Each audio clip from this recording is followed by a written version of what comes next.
will I handle it? What will, you know, the bottom line is you're not going to go through something that you're not going to be able to get through. And we have no control over those things. We have some control, but not total control. So face your fears now and try to get over them so that when you're in labor, don't give in to those thoughts. Let's focus on the positive. And then the other exercise would be to write down all the positive, good things that you expect, and that's what we want you to focus on. And then relax your face. I already talked about this some. What your face does, your bottom does. I have another video, but we don't have time, of an elephant giving birth. And I love this video because this elephant, while she's pushing, she doesn't cry or hop, you know, make any elephant noises or anything. But the whole time she's pushing her baby out, she's got her trunk, her mouth wide open. You know, and I just love that because it's true. What's going on up here is probably going on down there. So, and I've seen women do that in labor where they're just like, oh, you know, they're opening up, and they're not even aware they're doing it. They're just instinctively opening up. Don't be afraid to vocalize. Okay, this is another one of those hang-ups we have in our Western culture. Women say to me, but I don't want to scream. You know, there's a difference between birth noises and screaming. You know, if somebody's breaking into your house and got a gun and they're about to rape you, you're going to scream. That's a scream. Okay, danger, horrible, fear, you know, bad connotations, right?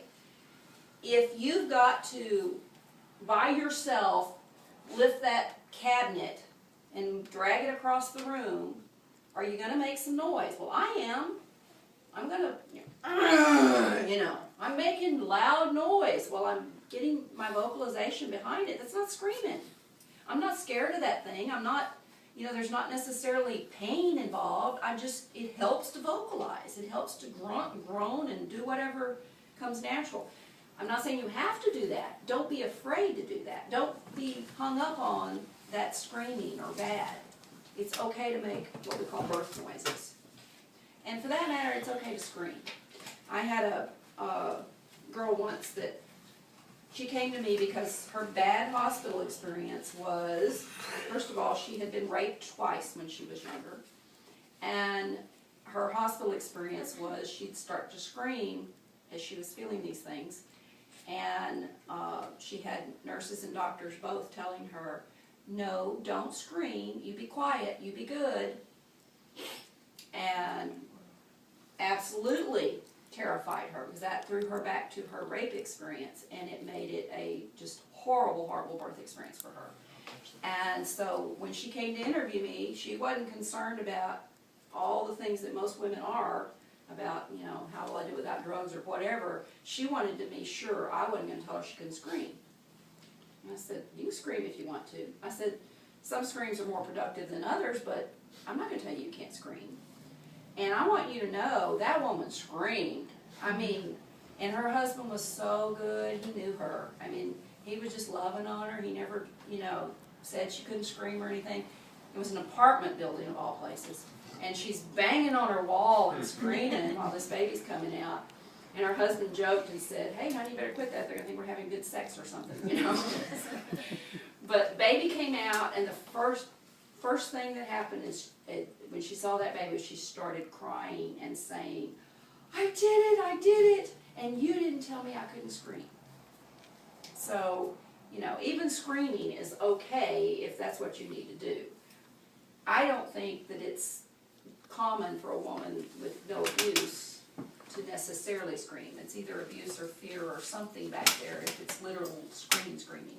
You know, but she needed the freedom to do that. So the point is that whatever you need to do, do it. It's nothing wrong with that. Okay, pray. I am a Christian. I'm going to put this one in here because I really believe in the power of prayer. Don't be afraid to pray. Next one. Let go.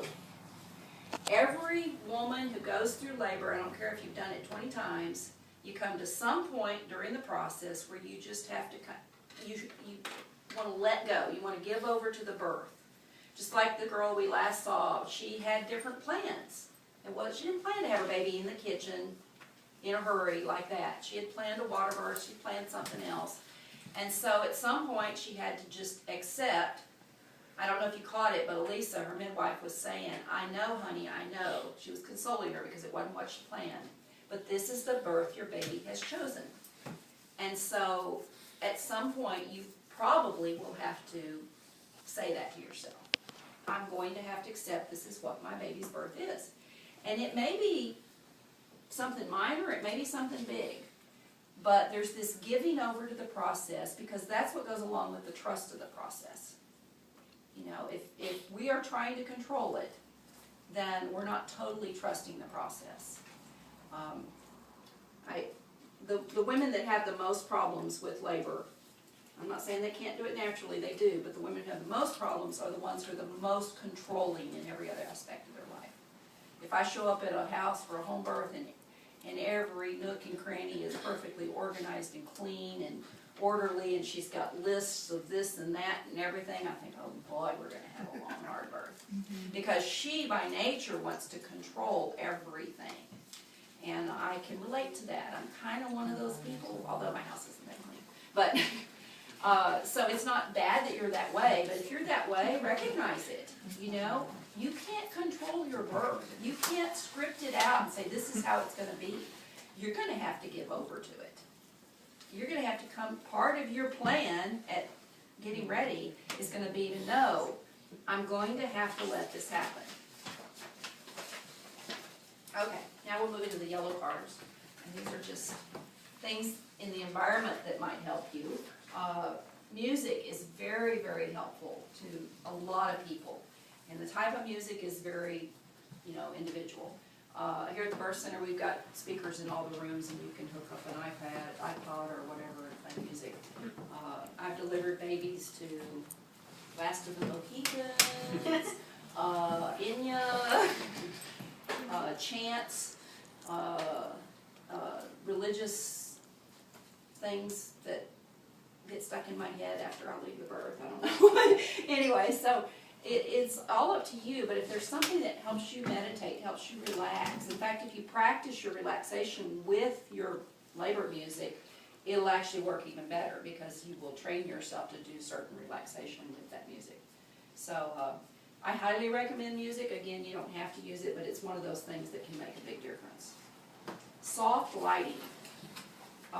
During the first stage of labor, sometimes during pushing, but not always. Pushing, we want you more alert and like awake, so I may actually turn on the lights for pushing just to get you invigorated. But for the dilation part, we actually want the light low. We don't want to turn on bright lights. We want soft lighting. So use dimmer switches, a little lamp on. If you're at the hospital, you might bring a small lamp. So that, I don't know if they have, I can't remember if they have dimmer switches in there. I think they do. They have different lights they can turn on.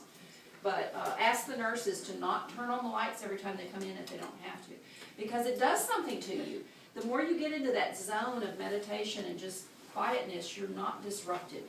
And so you can stay in control of the relaxation. So don't let bright lights. Now sometimes we have to have lights on to see what we're doing. But you know, a lot of stuff we don't.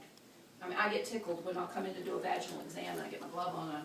It almost always happens that a dad will say, you need the light on? I say, I can't see in there anyway. You know, as long as I hit the right place, we're good. So anyway, you don't need a light for just everything, but some things we do. Your support team. Pick them carefully. You want people that are positive.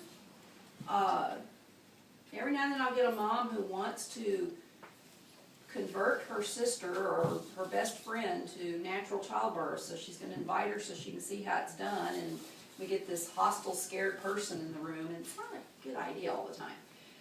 Now you know yourself, if you really think you can handle that, it's still your choice, but I would recommend you surround yourself with supportive people. People who are not afraid of birth, people who are, you know, they may not have to know a lot about it, but at least that they trust you and trust what you're deciding to do. So, and I think fewer is better, but again, it's very individual. I've definitely had women birth beautifully with a room full of lots of people. And so, just think about it carefully. It's very hard to uninvite somebody to a birth. It's not that hard to invite them. So, you know, once you've invited, it's kind of hard to undo that. So, Would you say one is too few?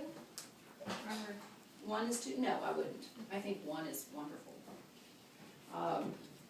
Lots of times, our role here at the birth center is we will be as supportive as is needed, and sometimes that means I'm right there, like doing all the coaching and, massaging and whatever's needed. But a lot of times it means I'm in the other room and letting mom and dad do what works for them, because if what they're doing works, then that's all you need.